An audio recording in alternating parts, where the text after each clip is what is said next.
চিনতে পারছো না মা? আমি তোমার মেয়ে। আমার মেয়ে? ও মেয়ে, তোর কথার মাথা মুন্ডু তো আমি কিছুই বুঝছি না রে। তুই কোথা থেকে এলি? বারে, কিছুই জানো না? আমি তো মন্দিরেই বসেছিলাম। নিচে গিয়ে তো আমায় ডেকে নিয়ে এলে। কখন থেকে এসে আমি তোমার সামনে বসে তোমাকে ডাকছি, তুমি আমার ডেকে সাড়াই দিচ্ছ না। আমার বুঝি খারাপ লাগে না? আমি কিন্তু তোমার কাছে বেশি দিন থাকবো না। আমি যে তোর কথা কিছুই বুঝতে পারছি না রে। তুই কোথা থেকে এসেছিস? কোথায় ফিরে যাবি? কে তুই?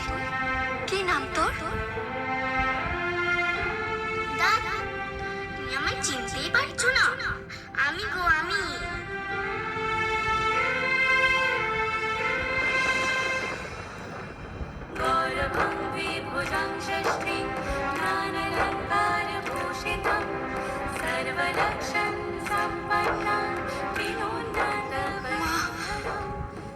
মা অন্নপূর্ণা। হ্যাঁ মণিকুন্তলা, আমি তোর প্রার্থনায় সন্তুষ্ট হয়েছি। আমি কন্যা রূপে তোর গর্ভে আসব। চৈত্র মাসের শুক্লা অষ্টমী তিথিতে আমি তোর কন্যা সন্তান হয়ে ভূমিষ্ঠ হব।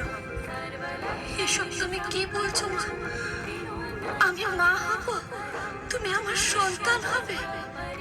কিন্তু আমার স্বামী যে সন্ন্যাসী। জানি আমি, আমার স্বামীও যে সন্ন্যাসী। সে যে দিগম্বর ভোলা মহেশ্বর। তার যে সংসারে কোনো মন ছিল না, আমি তাকে সংসারী করিয়েছি। তেমনি তুইও তোর স্বামী অন্নদাচরণকে গেরুয়া ত্যাগ করিয়ে সন্ন্যাসী থেকে সংসারী করবি।